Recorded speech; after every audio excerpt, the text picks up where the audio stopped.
MDS ದಮ್ ಆಲು, ನಾಲ್ ತಡ್ಕ ಮತ್ತು mushroom ಮಸಾಲೆ. MDS ನಿಂದ ಊಟ ಪ್ರತಿ ಸಲ ಸ್ವಾದಿಷ್ಟಕರ. MDH ಯಾವಾಗ್ಲೂ ನಿಮ್ಗೆ ಹೊಸ ರುಚಿ ನೀಡಲು ಪ್ರತಿಬದ್ಧವಾಗಿದೆ.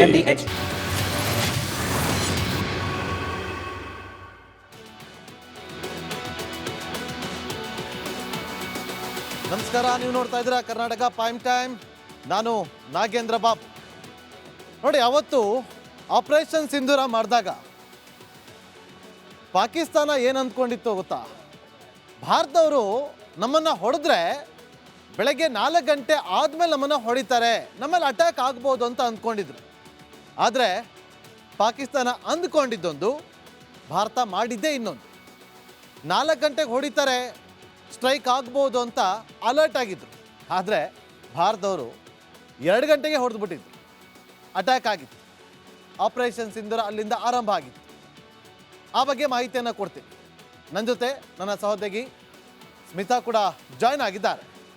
ಕರ್ನಾಟಕದಲ್ಲೂ ಕೂಡ ಇವತ್ತು ಅನೇಕ ಬೆಳವಣಿಗೆಗಳಾಗಿದೆ. ಬಹಳ ಪ್ರಮುಖವಾಗಿ ದಕ್ಷಿಣ ಕನ್ನಡದ ಮುಸ್ಲಿಂ ಮುಖಂಡರ ಸಭೆಯಲ್ಲಿ ಕೋಲಾಹಲವೇ ನಡೆದು ಹೋಗಿದೆ. ಸಾಲು ಸಾಲು ರಾಜೀನಾಮೆಗಳು ಪ್ರಾರಂಭ ಆಗಿದೆ. ಅಲ್ಲಿನ ಅಪ್ಡೇಟ್ಸ್ ಜೊತೆಗೆ ಕೊನೆಗೂ ಮೊಂಡಾಟವನ್ನ ಬಿಡ್ತಾ ಇಲ್ಲ ಕಮಲ್ ಹಾಸನ್ ಅವರ ಚಿತ್ರ ಥಗ್ ಲೈಫ್. ಕನ್ನಡದಲ್ಲಿ ಬ್ಯಾನ್ ಆಗಲೇಬೇಕು ಅನ್ನೋ ಕೂಗು ಜೋರಾಗ್ತಾ ಇದೆ. ಇದರ ಅಪ್ಡೇಟ್ ಅನ್ನ ಕೂಡ ನಿಮ್ಮ ಮುಂದೆ ಇಡ್ತೀವಿ. ಅದರ ಜೊತೆಗೆ ಮತ್ತೊಮ್ಮೆ ಸಿದ್ದರಾಮಯ್ಯ ನೇತೃತ್ವದ ಸರ್ಕಾರದ ಒಳಗೆ ಸಮನ್ವಯತೆಯ ಕೊರತೆ ಕಾಣ್ತಾ ಇದೆ. Yet again DK Shivakumar versus Siddaramaiah ಅನ್ನೋ ರೀತಿಯಲ್ಲಿ ಪರಿಸ್ಥಿತಿ ನಿರ್ಮಾಣವಾಗಿದೆ. ಇದರ ಅಪ್ಡೇಟ್ಸ್ ಅನ್ನ ಕೂಡ ಇವತ್ತಿನ ಕರ್ನಾಟಕ ಪ್ರೈಮ್ ಟೈಮ್ ನಲ್ಲಿ ನಿಮ್ಮ ಮುಂದೆ ಇಡ್ತೀವಿ. ಹುಬ್ಬಳ್ಳಿ ಕೋಮು ಗಲಭೆ ಕೇಸನ್ನ ವಾಪಸ್ ಪಡೆಯುವ ನಿರ್ಧಾರಕ್ಕೆ ಬಂದಿದ್ದ ಕಾಂಗ್ರೆಸ್ ಸರ್ಕಾರಕ್ಕೆ ಮುಜುಗರ ಆಗಿದೆ, ಮುಖಭಂಗ ಆಗಿದೆ. ಹೇಗೆ ವಿವರಿಸ್ತೀವಿ ಇವತ್ತಿನ ಕರ್ನಾಟಕ ಪ್ರೈಮ್ ಟೈಮ್ ನಲ್ಲಿ. ಎಲ್ಲಾ ಸುದ್ದಿಯ ಡೀಟೇಲ್ಸ್ ಅನ್ನ ನೋಡ್ತಾ ಹೋಗೋಣ. ಅದಕ್ಕಿಂತ ಮುಂಚೆ ಈ ಕ್ಷಣದ ಹೆಡ್ಲೈನ್ಸ್. ಹುಬ್ಬಳ್ಳಿ ಕೋಮು ಗಲಭೆ ಕೇಸ್ ವಾಪಸ್ಸಿಗೆ ಟ್ವಿಸ್ಟ್. ಸರ್ಕಾರದ ಆದೇಶವನ್ನೇ ರದ್ದು ಮಾಡಿದ ಹೈಕೋರ್ಟ್. ಇನ್ನಾದ್ರೂ ಒಳ್ಳೆ ಕೆಲಸ ಮಾಡಿ ಎಂದು ಬಿಜೆಪಿ ಟಾಂಟ್. ಸಿದ್ದರಾಮಯ್ಯ ಹೊಗಳಿದ್ದಕ್ಕೆ ಕೆಂಡಾಮಂಡಲ. ಮಂಗಳೂರು ಮುಸಲ್ಮಾನರ ಸಭೆಯಲ್ಲಿ ಭಾರೀ ಗದ್ದಲ. ನ್ಯಾಯಕ್ಕಾಗಿ ಕೈ ಮುಖಂಡರಿಂದ ರಾಜೀನಾಮೆ ದಾಳ.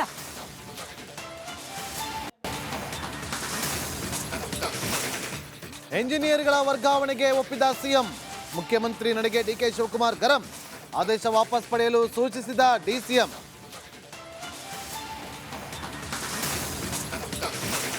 ಕ್ಷಮೆ ಕೇಳಲ್ಲ ಅಂತ ಕಮಲ್ ಮೊಂಡುತನ. ತಮಿಳು ನಟನ ವಿರುದ್ಧ ಕನ್ನಡಿಗರ ಕದನ. ಮುಂಡಾಟ ಬೆಳೆದಿದ್ರೆ ಸಿನಿಮಾ ಬ್ಯಾನ್ಗೂ ತೀರ್ಮಾನ.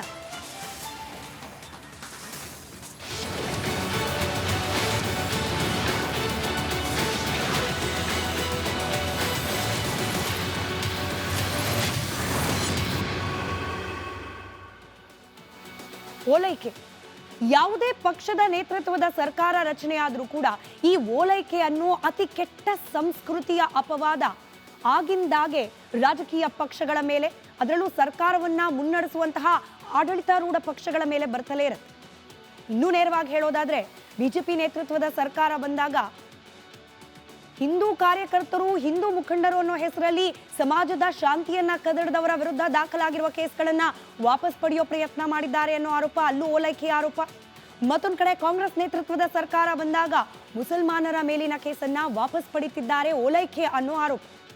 ಇಂಥದ್ದೇ ಪ್ರಯತ್ನಕ್ಕೆ ಕೈ ಹಾಕಿದ್ದ ಕಾಂಗ್ರೆಸ್ ಸರ್ಕಾರಕ್ಕೆ ಮುಜುಗರ ಆಗಿದೆ. ಮುಸಲ್ಮಾನರ ಮೇಲಿನ ಕೇಸನ್ನ ವಾಪಸ್ ತೆಗೆದುಕೊಳ್ಳೋದ್ರಲ್ಲಿ ಸಿದ್ದರಾಮಯ್ಯನವರು ಸಿದ್ಧಹಸ್ತರು ಅಂತ ಬಿಜೆಪಿ ಆರೋಪ ಮಾಡ್ತಾ ಇರುತ್ತೆ. ಕಳೆದ ವರ್ಷ 43 ಕ್ರಿಮಿನಲ್ ಕೇಸನ್ನ ವಾಪಸ್ ತೆಗೆದುಕೊಂಡಿತ್ತು ಸರ್ಕಾರ. ಆದರೆ ಇಂಥ ನಿರ್ಧಾರವನ್ನ ಕೈಗೊಂಡ ಸರ್ಕಾರಕ್ಕೆ ಹೈಕೋರ್ಟ್ ಇವತ್ತು ದೊಡ್ಡ ಶಾಕ್ ಕೊಟ್ಟಿದೆ. ಆ ಬಗ್ಗೆ ಒಂದು ರಿಪೋರ್ಟ್ ನಿಮ್ಮ ಮುಂದೆ.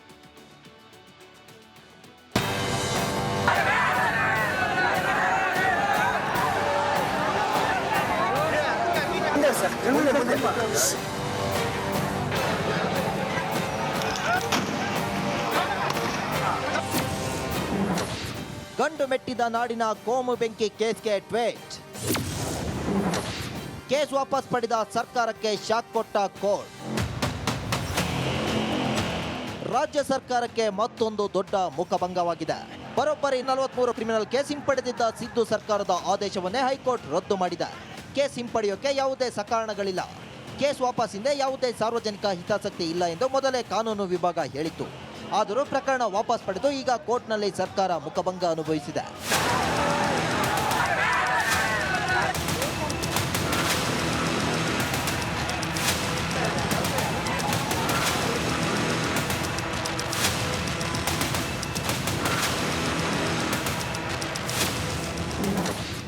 ಅಕ್ಟೋಬರ್ 10, 2024ರಂದು ಹಳೆಯ ಹುಬ್ಬಳ್ಳಿ ಪೊಲೀಸ್ ಠಾಣೆ ಗಲಭೆ ಪ್ರಕರಣ ಸೇರಿದಂತೆ ರಾಜ್ಯಾದ್ಯಂತ 43 ಪ್ರಕರಣಗಳನ್ನು ಹಿಂಪಡೆಯಲು ಸಚಿವ ಸಂಪುಟ ನಿರ್ಧರಿಸಿತ್ತು.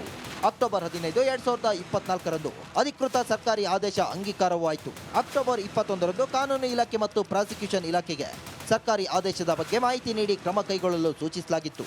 ಡಿಸೆಂಬರ್ 6, 2024ರಂದು ಹಳೆ ಹುಬ್ಬಳ್ಳಿ ಪೊಲೀಸ್ ಠಾಣೆ ಗಲಭೆ ಪ್ರಕರಣ ಹಿಂಪಡೆಯಲು ವಿಶೇಷ ಸಾರ್ವಜನಿಕ ಅಭಿಯೋಜಕರಿಗೆ ಮಾಹಿತಿ ನೀಡಲಾಗಿತ್ತು. ಡಿಸೆಂಬರ್ 24ರಂದು ನಗರ ಸಿವಿಲ್ ನ್ಯಾಯಾಲಯದಲ್ಲಿ ವಿಶೇಷ ಸಾರ್ವಜನಿಕ ಅಭಿಯೋಜಕರು ಪ್ರಕರಣ ಹಿಂಪಡೆಯುವ ಅರ್ಜಿ ಸಲ್ಲಿಕೆ ಮಾಡಿದರು.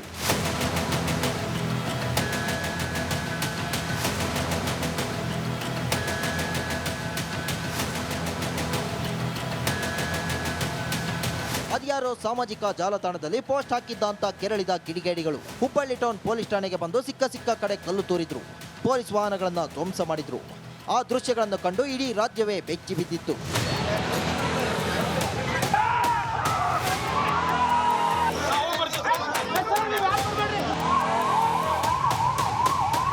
ನೀವು BJಹಳ್ಳಿ KGಯಲ್ಲಿ ಮಾದರಿಯಲ್ಲಿ ತರೋ ಪ್ರಯತ್ನ ಮಾಡಬೇಡಿ. ನೀವು ಈ ಕೇಸ್ ವಿಡ್ರಾ ಮಾಡ್ಕೊಂಡಿದ್ದ ಪರಿಣಾಮನೇ ಉದಯಗಿರಿ ಠಾಣೆ ಮೇಲೆ ಹಲ್ಲೆ. ರಾಜಕಾರಣಕ್ಕೆ ಯಾವ ವಿಷಯ ಬಳಸ್ಕೋಬೇಕು, ಯಾವ ವಿಷಯ ಬಳಸ್ಕೊಳ್ಬಾರ್ದು ಅನ್ನುವ ಪ್ರಜ್ಞೆ ಇದ್ದಿದ್ದರೆ ನ್ಯಾಯಾಲಯದಿಂದ ಈ ಥರ ಚೀಮಾರಿ ಹಾಕಿಸ್ಕೊಳ್ಳೋ ಪರಿಸ್ಥಿತಿ ಬರ್ತಿರಲಿಲ್ಲ. ಸಾಮಾಜಿಕ ಮಾಧ್ಯಮದಲ್ಲಿ ಅವಹೇಳನಕಾರಿ ಪೋಸ್ಟ್ ಹಾಕಿದ್ದಕ್ಕೆ ಕೆರಳಿದ ಅಲ್ಪಸಂಖ್ಯಾತರು ಹುಬ್ಬಳ್ಳಿ ಟೌನ್ ಪೊಲೀಸ್ ಠಾಣೆಗೆ ಬಂದರು. ಗುರುತು ಸಿಗಬಾರದು ಅಂತ ಮುಖಕ್ಕೆ ಕಪ್ಪು ಬಟ್ಟೆ ಕಟ್ಟಿಕೊಂಡಿದ್ರು. 150ಕ್ಕೂ ಹೆಚ್ಚು ಜನರ ಕೈಯಲ್ಲಿ ಕಲ್ಲು ಮತ್ತು ದೊಣ್ಣೆಗಳಿದ್ವು. ಮೊದಲೇ 1 ಲೋಡ್ ಕಲ್ಲು ಸಂಗ್ರಹಿಸಿಟ್ಟಿದ್ರು ಎಂದು ಹೇಳಲಾಗಿತ್ತು.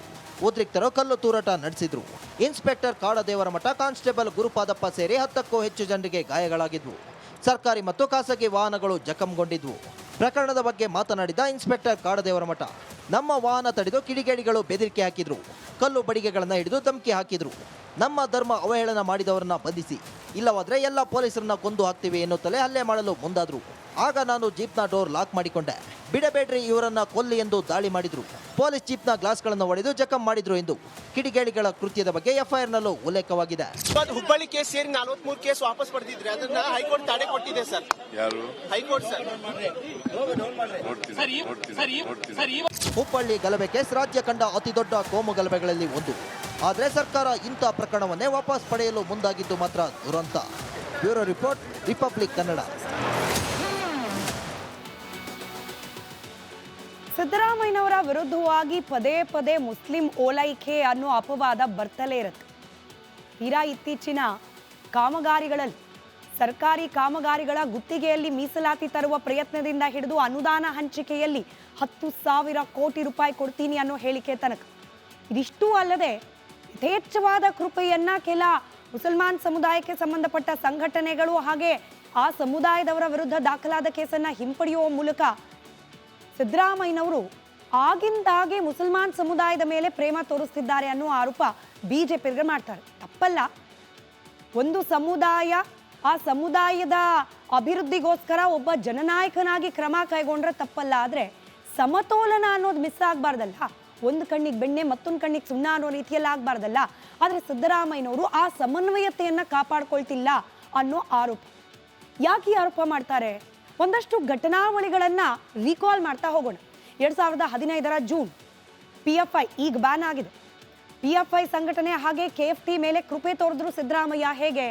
ಬರೋಬ್ಬರಿ 1600 ಕಾರ್ಯಕರ್ತರ ವಿರುದ್ಧ ದಾಖಲಾಗಿದ್ದ 175ಕ್ಕೂ ಹೆಚ್ಚು ಕೇಸ್ಗಳನ್ನು ವಾಪಸ್ ಪಡೆಯುವ ಮೂಲಕ 2009 ಮೈಸೂರು ಗಲಭೆ ಪ್ರಕರಣ 40 ಕೇಸ್ಗಳನ್ನು ವಾಪಸ್ ಪಡೆಯಿತು ಕಾಂಗ್ರೆಸ್ ಸರ್ಕಾರ ಸಿದ್ದರಾಮಯ್ಯನವರ ನೇತೃತ್ವದಲ್ಲಿ.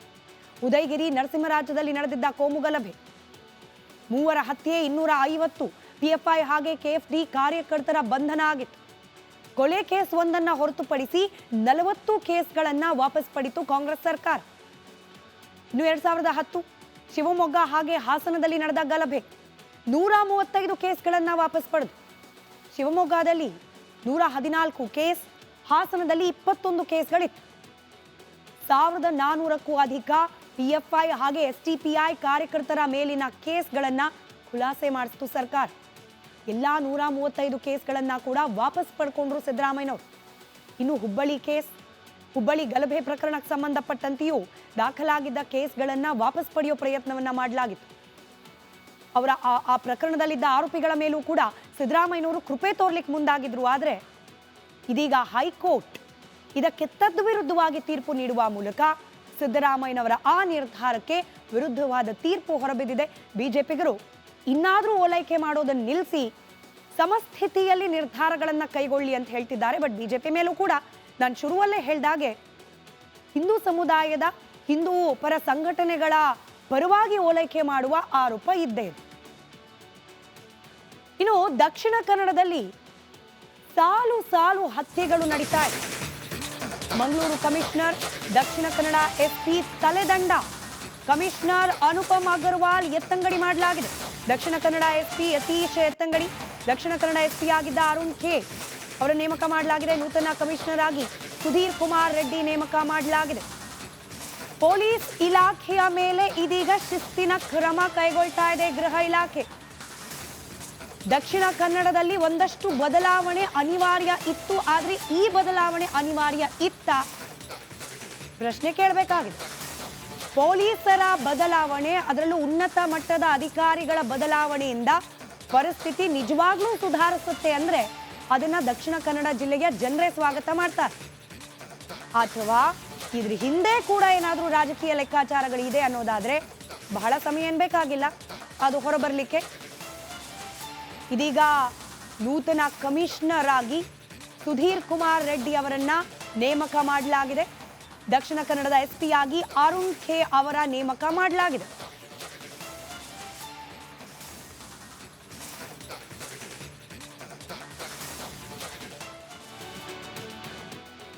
ದಕ್ಷಿಣ ಕನ್ನಡದಲ್ಲಿ ಏನಾಗ್ತಾ ಇದೆ ಅಂತೇಳಿ ಇವತ್ತು ಇಡೀ ದೇಶದಲ್ಲೇ ಚರ್ಚೆ ಆಗ್ತಾ ಇದೆ. ಒಂದಾದ್ಮೇಲೊಂದು ಕೊಲೆಗಳು ಆಗ್ತಾನೆ ಇದೆ. ಇದಕ್ಕೆ ಅಂತ್ಯನೇ ಇಲ್ವಾ ಅಂತೇಳಿ ಪ್ರತಿಯೊಬ್ಬರು ಕೂಡ ತಮ್ಮ ಆಕ್ರೋಶವನ್ನು ಹೊರಹಾಕ್ತಿದ್ದಾರೆ. ಯಾವ ಕಾರಣಕ್ಕೋಸ್ಕರ ಇಲ್ಲಿ ಕೊಲೆಗಳು ಆಗ್ತಾ ಇದೆ ಅನ್ನೋದನ್ನ ಕಂಡು ಹಿಡಿಯೋಷ್ಟರಲ್ಲೇ ಮತ್ತೊಂದು ಕೊಲೆ ಆಗೋಗುತ್ತೆ. ಆ ಕೊಲೆ ಆಗ್ದಂಗೆ ಮತ್ತೊಬ್ಬರ ಮೇಲೆ ಅಟ್ಯಾಕ್ ಆಗುತ್ತೆ. ಇಂಥದ್ದೇ ಬೆಳವಣಿಗೆಗಳಾಗ್ತಾ ಇದೆ. ಇದನ್ನೆಲ್ಲ ತಡೆಯೋದು ಯಾವಾಗ? ಒಂದು ವರದಿದೆ, ನೋಡ್ಕೊಂಬನ್ನಿ.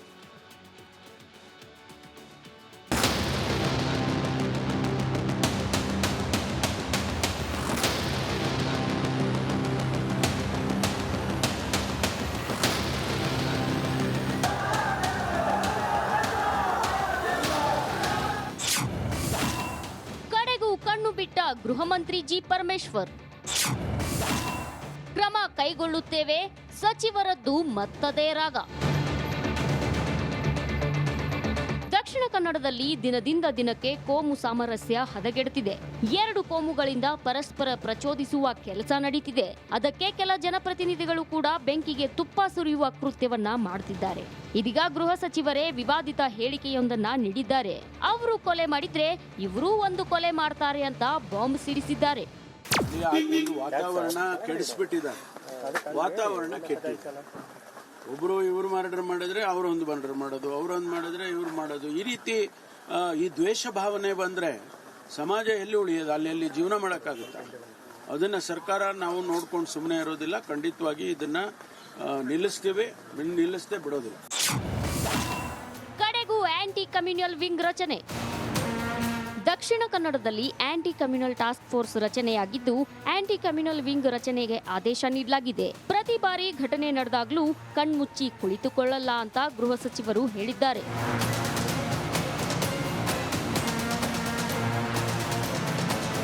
ಆಂಟಿ ಕಮ್ಯುನಲ್ ಫೋರ್ಸ್ ಅನ್ನ ಮಾಡ್ತೇವೆ ಅಂತ ಹೇಳಿ ಬಂದಿದ್ದೇನೆ.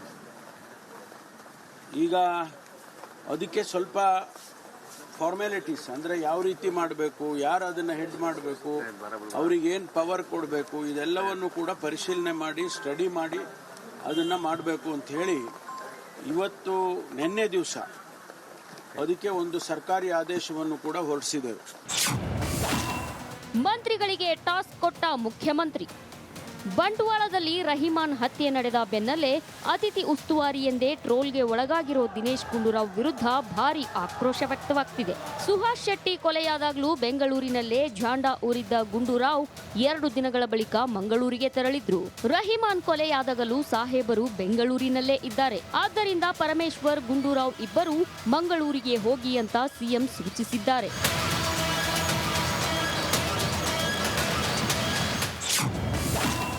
ಸರ್ಕಾರಕ್ಕೆ ಮುಸ್ಲಿಮರ ಓಲೈಕೆಯೇ ಮುಖ್ಯ.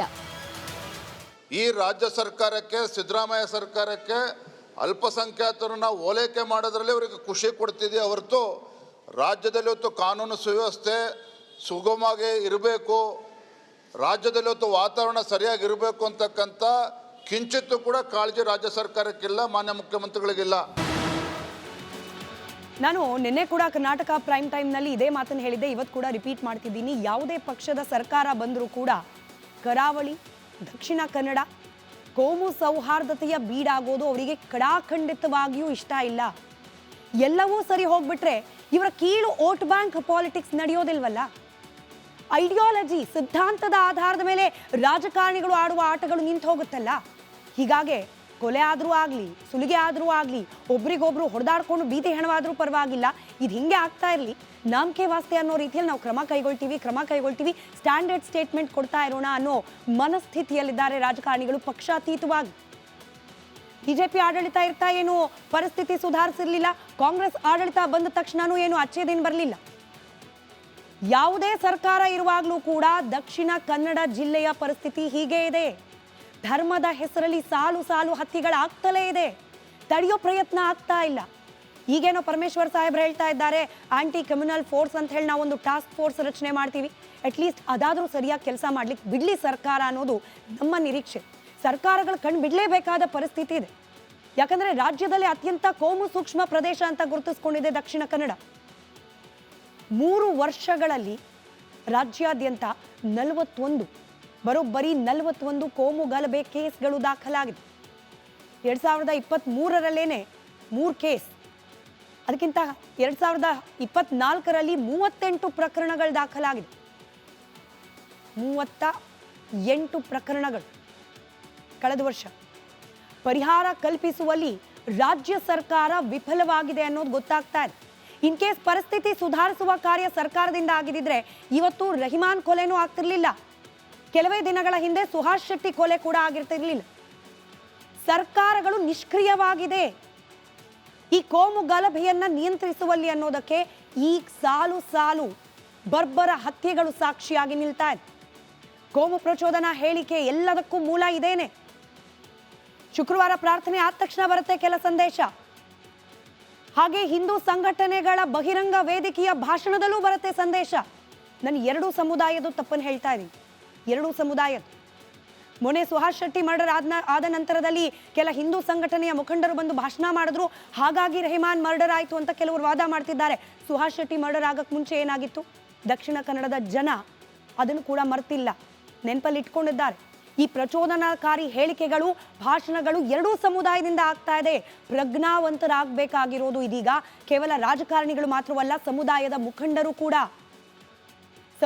ಮುಖಂಡರು ಕೂಡ ನೀವು ಉದ್ರೇಕಗೊಳಿಸುವಂತಹ ಭಾಷಣ ಮಾಡ್ತೀರಿ, ಆರಾಮಾಗಿ ಹೋಗಿ ಬಿಲದಲ್ಲಿ ಬಚ್ಚಿಟ್ಕೊಳ್ತೀರಿ, ಬೀದಿ ಹೆಣ ಆಗ್ತಾ ಇರೋದು ಅಮಾಯಕರು, ರೆಹಮಾನ್ ತರದ ಅಮಾಯಕರು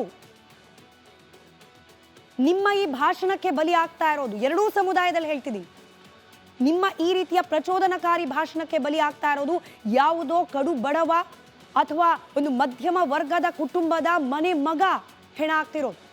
3 ವರ್ಷಗಳಲ್ಲಿ ದಾಖಲಾಗಿರೋದು ಎಷ್ಟು ಗೊತ್ತಾ? ಒಂದೇ ಒಂದು ಕೇಸ್, 38 ಪ್ರಕರಣ ಕೇವಲ 1 ವರ್ಷದಲ್ಲಿ ನಡೆದಿದೆ. 3 ವರ್ಷದ ಅವಧಿಯಲ್ಲಿ ದಾಖಲಾಗಿರೋದು 1 ಕೇಸ್. ಇನ್ನು ಪಕ್ಕದ ಉಡುಪಿಯಲ್ಲಿ ಏನು ಪರಿಸ್ಥಿತಿ ವಿಭಿನ್ನವಾಗಿಲ್ಲ. 2023ರಲ್ಲೇ 9 ಕೇಸ್ ದಾಖಲಾಗಿದೆ ಉಡುಪಿಯಲ್ಲಿ ಇತ್ತೀಚೆಗೆ ಕೋಮು ಸಂಘರ್ಷ ನಡೆದಿಲ್ಲ, ದೇವರ ದಯದಿಂದ. ದಕ್ಷಿಣ ಕನ್ನಡವೂ ಕೂಡ ಉಡುಪಿಯಂತೆ ಶಾಂತವಾಗಲಿ ಅನ್ನೋದು ನಮ್ಮ ಆಶಯ.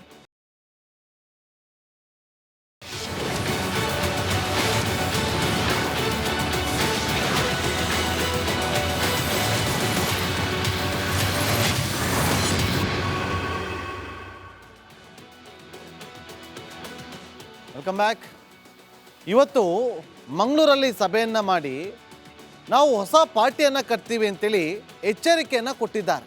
ಹಾಗಾದರೆ ಮುಸ್ಲಿಮರು ಹೊಸದೊಂದು ಪಾರ್ಟಿಯನ್ನು ಕಟ್ಟಿದ್ದೆ ಆದರೆ ಏನಾಗಬಹುದು? ಇವತ್ತು ಕಾಂಗ್ರೆಸ್, JDS, BJP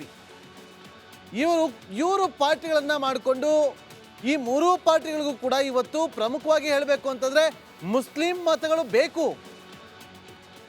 ಇರುವಂಥ 224 ವಿಧಾನಸಭಾ ಕ್ಷೇತ್ರಗಳಲ್ಲಿ ಕೆಲವೊಂದಷ್ಟು ಕ್ಷೇತ್ರಗಳಲ್ಲಿ ಇವತ್ತಿಗೂ ಕೂಡ ಮುಸ್ಲಿಂ ಮತದಾರರೇ ನಿರ್ಣಾಯಕರು.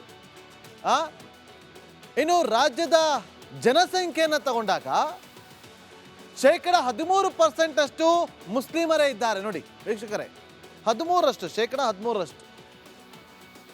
224 ಕ್ಷೇತ್ರಗಳನ್ನು ನಾನು ಆರಂಭದಲ್ಲಿ ಹೇಳಿದಂತೆ ಸುಮಾರು 40 ವಿಧಾನಸಭಾ ಕ್ಷೇತ್ರಗಳಲ್ಲಿ ಇವತ್ತಿಗೂ ಕೂಡ ಮುಸ್ಲಿಂ ಮತಗಳೇ ನಿರ್ಣಾಯಕ.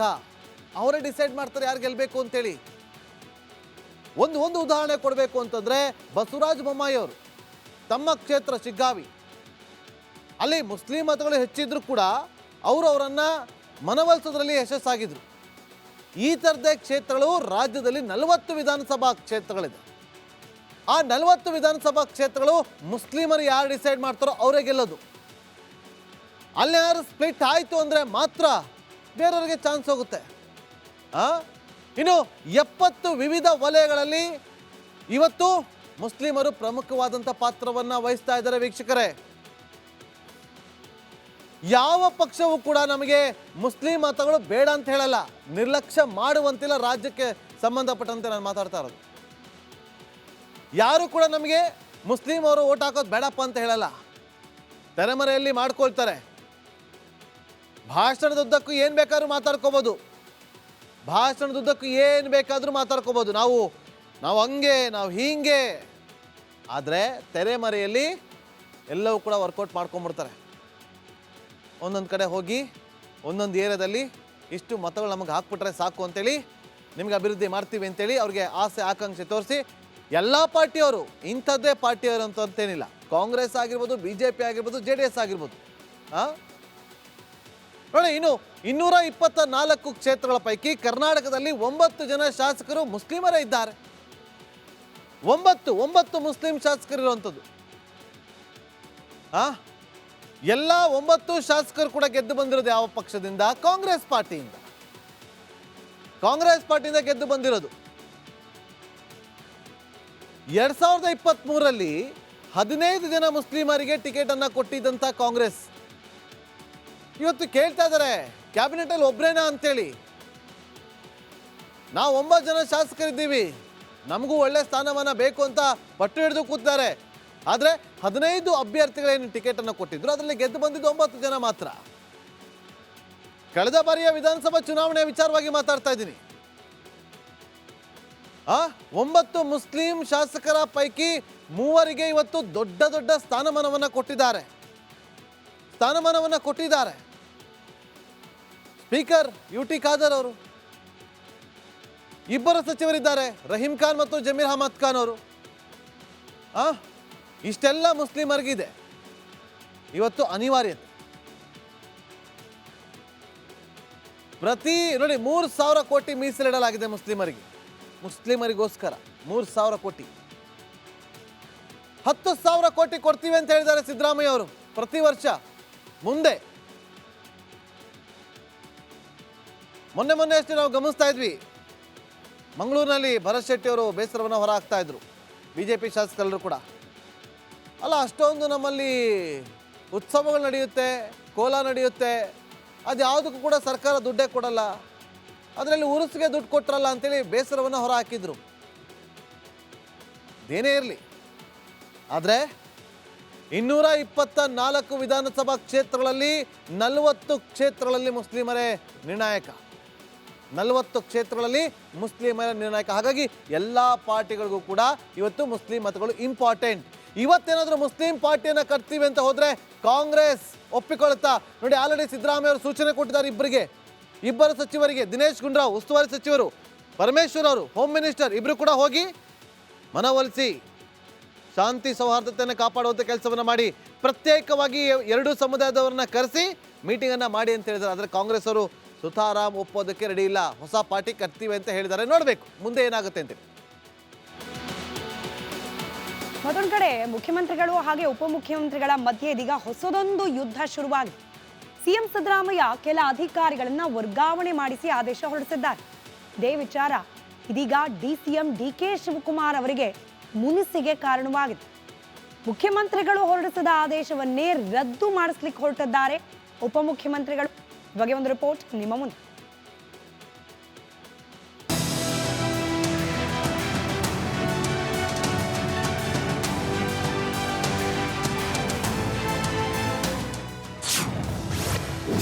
ವರ್ಗಾವಣೆಗಾಗಿ ಸಿದ್ದು ಡಿಕೆಶಿ ಮಧ್ಯೆ ಡೇಶೋಂ. ಸಿಎಂ ಸಿದ್ದು ಆದೇಶ ವಾಪಸ್ಗೆ ಸೂಚಿಸಿದ ಡಿಸಿಎಂ. ಇಷ್ಟು ದಿನ ಸಿಎಂ ಕುರ್ಚಿಗಾಗಿ ಮುಖ್ಯಮಂತ್ರಿ ಸಿದ್ದರಾಮಯ್ಯ ಹಾಗೂ ಉಪಮುಖ್ಯಮಂತ್ರಿ ಡಿಕೆ ಶಿವಕುಮಾರ್ ಮಧ್ಯೆ ಶೀತಲ ಸಮರ ನಡೆಯುತ್ತಿತ್ತು. ಇದೀಗ ವರ್ಗಾವಣೆ ಸಮರ ಶುರುವಾಗಿದೆ. ರಾಜ್ಯ ಸರ್ಕಾರದಿಂದ ನೀರಾವರಿ ಇಲಾಖೆಯ ಅಧಿಕಾರಿಗಳ ವರ್ಗಾವಣೆಗೆ ಡಿಕೆಶಿ ಆಕ್ರೋಶ ವ್ಯಕ್ತಪಡಿಸಿದ್ದು ಮುಖ್ಯ ಕಾರ್ಯದರ್ಶಿಗೆ ಪತ್ರ ಬರೆದಿದ್ದಾರೆ.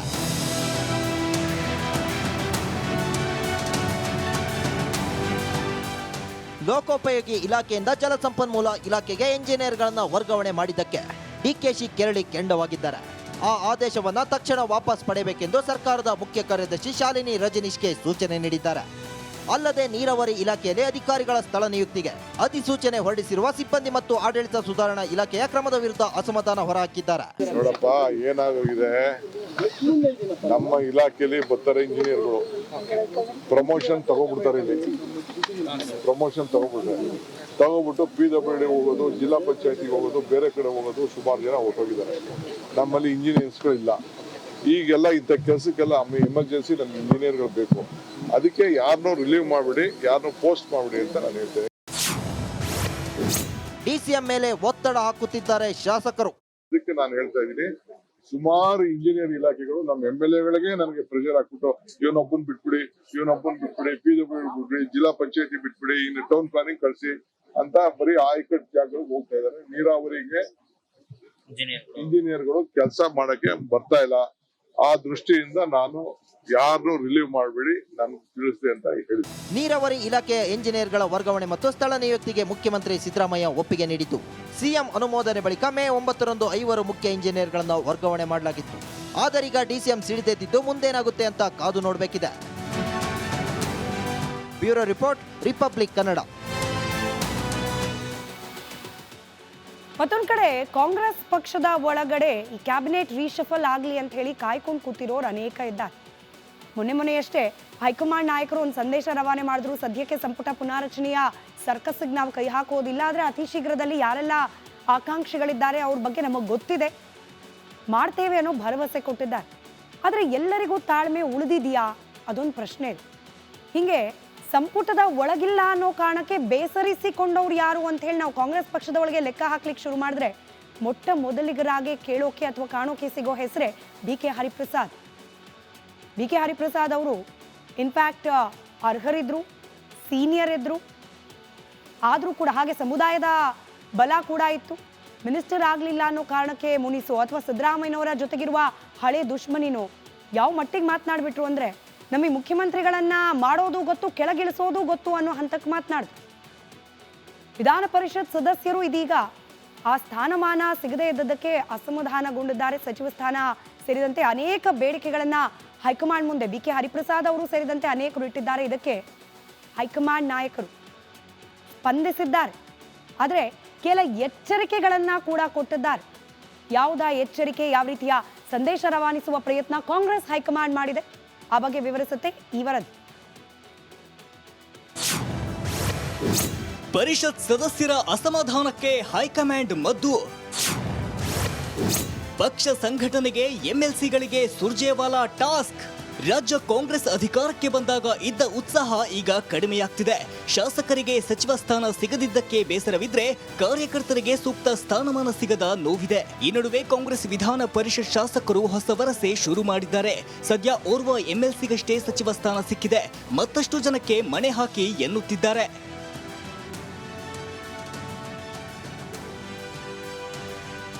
ಸಂಪುಟ ಪುನರ್ರಚನೆ ವೇಳೆ ನಮಗೆ ಹೆಚ್ಚಿನ ಸ್ಥಾನ ನೀಡಬೇಕು ಎಂಬ ಮನವಿಗೆ ಸುರ್ಜೇವಾಲಾ ಸಕಾರಾತ್ಮಕವಾಗಿ ಸ್ಪಂದಿಸಿದ್ದಾರೆ. ಆದರೆ ಪಕ್ಷದ ಚಟುವಟಿಕೆಗಳಲ್ಲಿ MLCಗಳು ಭಾಗಿಯಾಗ್ತಿಲ್ಲ, ಗೆದ್ದ ಬಳಿಕ ಯಾರೂ ಕೈಗೆ ಸಿಗ್ತಿಲ್ಲ. ಮುಂದೆ ಹೀಗಾಗಬಾರದು. ಪ್ರತಿಯೊಬ್ಬ MLC 2 ವಿಧಾನಸಭಾ ಕ್ಷೇತ್ರಗಳ ಜವಾಬ್ದಾರಿ ತೆಗೆದುಕೊಳ್ಳಬೇಕು ಎಂದು ವಾರ್ನ್ ಮಾಡಿದ್ದಾರೆ.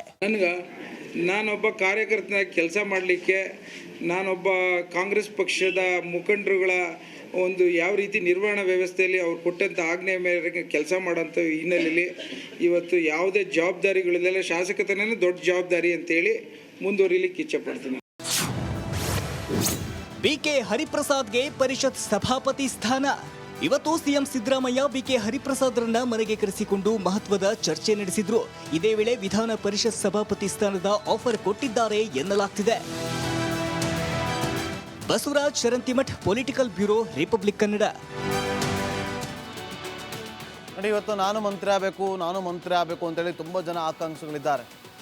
ಯಾವಾಗ 130+ ಗೆದ್ಬಿಡ್ತಲ್ಲ ಕಾಂಗ್ರೆಸ್, ಆಗಿಂದ ಶುರುವಾಗಿರೋದು. ಇವತ್ತು ಕೂಡ ಆಕಾಂಕ್ಷಿಗಳ ಪಟ್ಟಿ ದೊಡ್ಡದಾಗೇ ಇದೆ. ಅದರಲ್ಲಿ ಕೆಲವರು ನೋಡಿ, ಇವತ್ತು ಕೂಡ ಆಕಾಂಕ್ಷಿಗಳ ಪೈಕಿ ತುಂಬ ಜನ ಇದ್ದಾರೆ, 40 ಜನ ಇದ್ದಾರೆ. 40 ಜನ ಇದ್ದಾರೆ. ಅದರಲ್ಲಿ ಕೆಲವರನ್ನ ಮಾತ್ರ ನಿಮಗೆ ತೋರಿಸ್ತಾ ಇದ್ದೀವಿ. ಪರಿಷತ್ ಸದಸ್ಯರಾಗಿರುವಂಥ ಸಲೀಂ ಅಹಮದ್ ಅವರು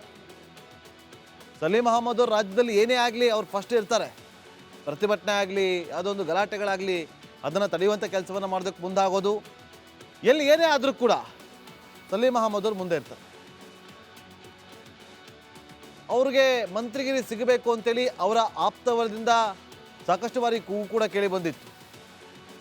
ಕೊಡ್ತೀರಾ, ಒಂದು ಎಕ್ಸ್ಟ್ರಾ ಕೊಡಿ ಅಂತ ಕೇಳ್ತಾರೆ. ಇನ್ನು ಪ್ರಕಾಶ್ ಹುಕ್ಕೇರಿ ಅವರು ಪರಿಷತ್ ಸದಸ್ಯರು, ನಮಗೂ ಕೊಡಿ, ನಾವು ಆಕಾಂಕ್ಷಿ ಇದ್ದೀವಿ, ನಾವು ಕೂಡ ಹಿರಿಯರಿದ್ದೀವಿ, ನಾವು ಕೂಡ ಪಕ್ಷಕ್ಕೋಸ್ಕರ ಸಾಕಷ್ಟು ಪಕ್ಷ ಸಂಘಟನೆ ಮಾಡಿದ್ದೀವಿ, ಕೆಲಸವನ್ನು ಮಾಡಿದ್ದೀವಿ, ಕೊಡಿ ಅಂತ ಅವರು ಕೂಡ ಕೇಳ್ಕೊಂಡು ಬರ್ತಿದ್ದಾರೆ. ಆದರೆ ನೋಡಬೇಕು, ಪರಿಷತ್ ಸದಸ್ಯರು ಕೂಡ ಆಗಿದ್ದಾರೆ ಪ್ರಕಾಶ್ ಹುಕ್ಕೇರಿ ಅವರು.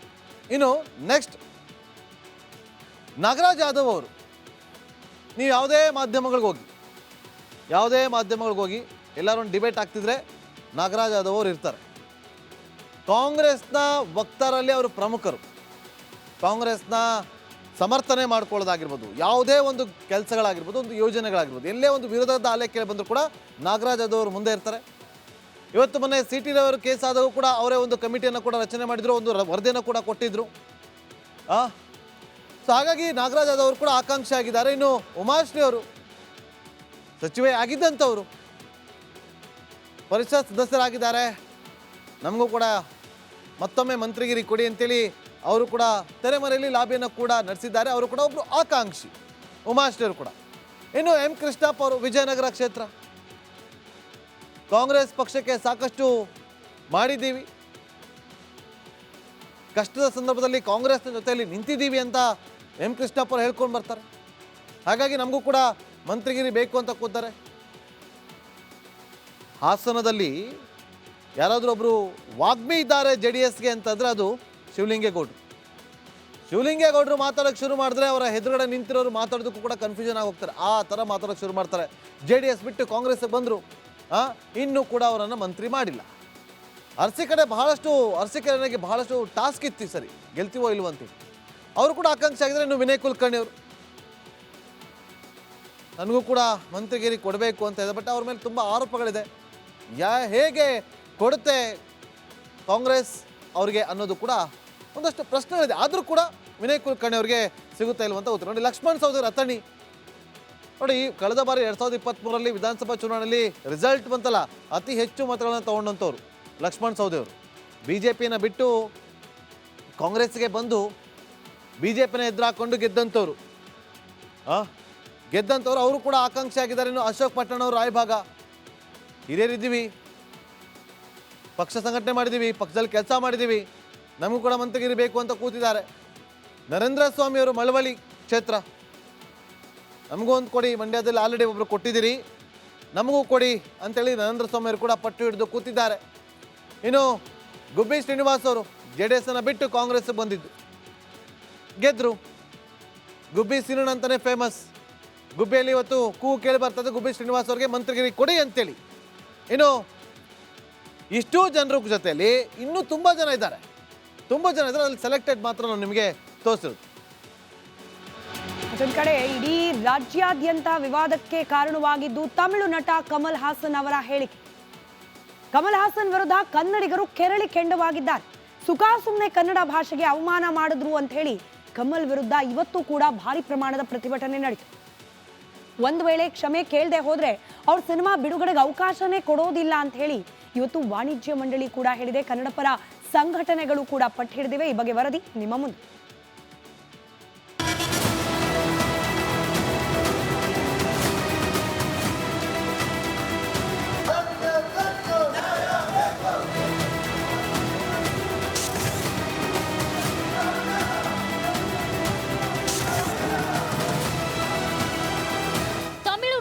ಪದೇ ಪದೇ ಕನ್ನಡಿಗರನ್ನ ಕೆಣಕುತ್ತಿದ್ದಾರೆ. ತಮಿಳಿನಿಂದ ಕನ್ನಡ ಹುಟ್ಟಿದ್ದು ಎಂದಿದ್ದ ಕಮಲ್ ನಿನ್ನೆ ಕ್ಷಮೆ ಕೇಳಲ್ಲ ಅಂತ ಉದ್ಧಟತನ ಪ್ರದರ್ಶಿಸಿದ್ರು. ಅದರ ಎಫೆಕ್ಟ್ ಹೇಗಿದೆ ನೋಡಿ. ಕನ್ನಡಿಗರನ್ನ ಕೆಣಕಿ ಆಕ್ರೋಶಕ್ಕೆ ಗುರಿಯಾದ ಕಮಲ್. ತಮಿಳು ನಟನ ಚಿತ್ರಕ್ಕೆ ಕರ್ನಾಟಕದಲ್ಲಿ ಬ್ಯಾನ್ ಭೀತಿ. ಕರ್ನಾಟಕದಲ್ಲೇ ಹುಟ್ಟಿ ಕಾವೇರಿ ನೀರು ಕುಡಿದು ಕರುನಾಡ ಅನ್ನ ತಿಂದು ಬೆಳೆದ ಕಮಲ್ ಹಾಸನ್ ಇದೀಗ ಕನ್ನಡದ ಬಗ್ಗೆಯೇ ವಿವಾದಾತ್ಮಕ ಹೇಳಿಕೆ ನೀಡಿದ್ದಾರೆ. ನಾನು ಪ್ರೀತಿಯಿಂದಲೇ ಹೇಳಿದ್ದು. ನಾನು ಸಮಸ್ಯೆಗೆ ಸಿಲುಕಿದಾಗ ಕನ್ನಡಿಗರು ಬೆಂಬಲವಾಗಿ ನಿಂತಿದ್ರು. ಚೆನ್ನೈನಲ್ಲಿ ಸಮಸ್ಯೆ ಆದಾಗ ಬೆಂಬಲಿಸಿದ್ರು. ನಾನು ಪ್ರೀತಿಯಿಂದ ಹಾಗೆ ಹೇಳಿದ್ದು. ಪ್ರೀತಿ ಯಾವತ್ತೂ ಕ್ಷಮೆ ಕೇಳಲ್ಲ ಅಂತ ಮತ್ತೆ Kamal ಮೊಂಡುತನ ಪ್ರದರ್ಶಿಸಿದ್ದಾರೆ. What I said was said out of love and with a lot of historians have taught me language history and that I didn't mean anything. ಚಲನಚಿತ್ರ ವಾಣಿಜ್ಯ ಮಂಡಳಿಗೆ ನುಗ್ಗಿ ಪ್ರೊಟೆಸ್ಟ್. ಕಮಲ್ ಹಾಸನ್ ಆಡಿದ ಇದೇ ಮಾತು ಕನ್ನಡಿಗರ ಆಕ್ರೋಶಕ್ಕೆ ಕಾರಣವಾಗಿದೆ. ಚಲನಚಿತ್ರ ವಾಣಿಜ್ಯ ಮಂಡಳಿ ಮುಂದೆ ಕರವೇ ಪ್ರೊಟೆಸ್ಟ್ ನಡೆಸಿದೆ. ಕ್ಷಮೆ ಕೇಳದಿದ್ರೆ ಕಮಲ್ ನಟನೆಯ ಥಗ್ ಲೈಫ್ ಫಿಲಂ ರಿಲೀಸ್ ಮಾಡೋಕೆ ಬಿಡಲ್ಲ ಅಂತ ಫಿಲಂ ಚೇಂಬರ್ ಒಳಗೆ ನುಗ್ಗಿ ಪ್ರತಿಭಟಿಸಿದ್ರು.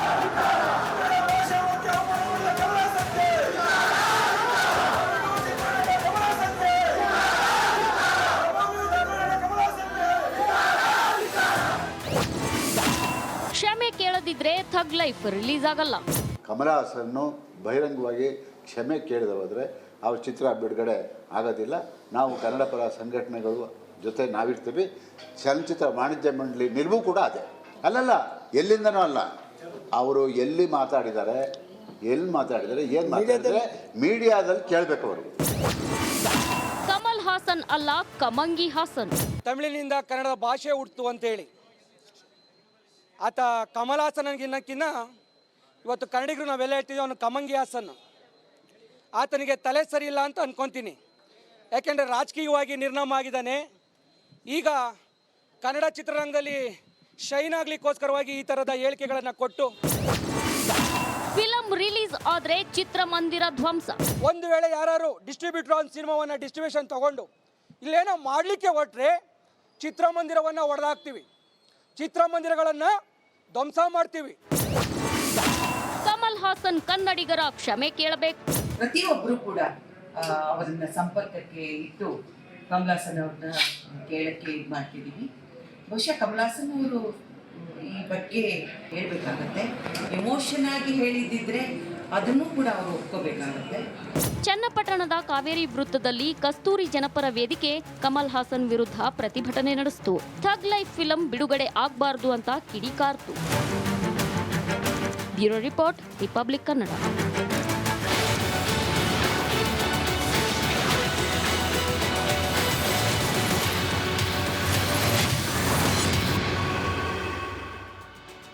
ಈ ಕಾಂಗ್ರೆಸ್ ನಾಯಕರಿಗೆ ಅದು ಏನಾಗಿದೆಯೋ ಏನೋ ಗೊತ್ತಿಲ್ಲ. ಎಐಸಿಸಿ ಅಧ್ಯಕ್ಷರು ರಾಹುಲ್ ಗಾಂಧಿ ಆದ ನಂತರದಲ್ಲಿ ಇದೀಗ ಮತ್ತೋರ್ವ ಕಾಂಗ್ರೆಸ್ ನಾಯಕ ಭಾರತದ ಸಂಸದರನ್ನ ಭಯೋತ್ಪಾದಕರಿಗೆ ಹೋಲಿಸಿದ್ದಾರೆ.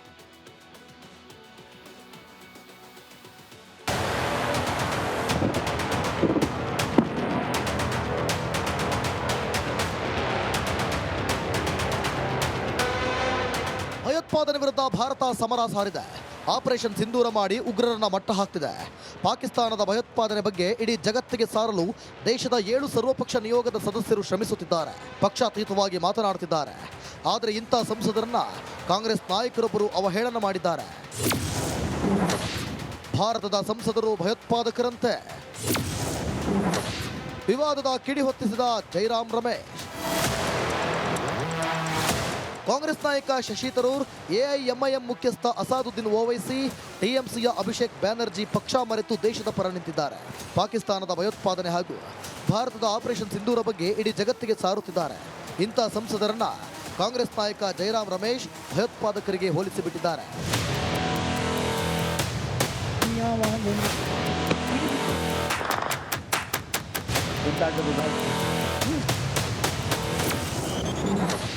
ಉಗ್ರರಂತೆ ಸಂಸದರು ಸುತ್ತಾಡುತ್ತಿದ್ದಾರೆ. ಪಹಲ್ಗಾಮ್ ನರಮೇಧದ ಉಗ್ರರು 18 ತಿಂಗಳಲ್ಲಿ 4 ಭಯೋತ್ಪಾದಕ ದಾಳಿ ಮಾಡಿಸಿದ್ದಾರೆ. ಈ ಉಗ್ರರು ಅಲ್ಲಿ ಇಲ್ಲಿ ಸುತ್ತಾಡುತ್ತಿದ್ದಾರೆ. ನಮ್ಮ ಸಂಸದರು ಕೂಡ ಅಲ್ಲಿ ಇಲ್ಲಿ ತಿರುಗಾಡುತ್ತಿದ್ದಾರೆ ಅಂತ ಜೈರಾಮ್ ರಮೇಶ್ ಕೀಳು ಮಟ್ಟದ ರಾಜಕೀಯ ಮಾಡಿದ್ದಾರೆ. उसमें उनकी भूमिका थी, यानी कि ये जो पहलगाम के आतंकवादी हैं उन्होंने 4 आतंकी हमले कराए हैं 18 महीने में। आज वह यहाँ वहाँ घूम रहे हैं, हमारे सांसद भी यहाँ वहाँ घूम रहे हैं और आतंकवादी भी यहाँ वहाँ घूम रहे हैं। तो यही तो गंभीरता से हम ये सवाल पूछ रहे हैं, इन सवालों का जवाब नहीं देते हैं।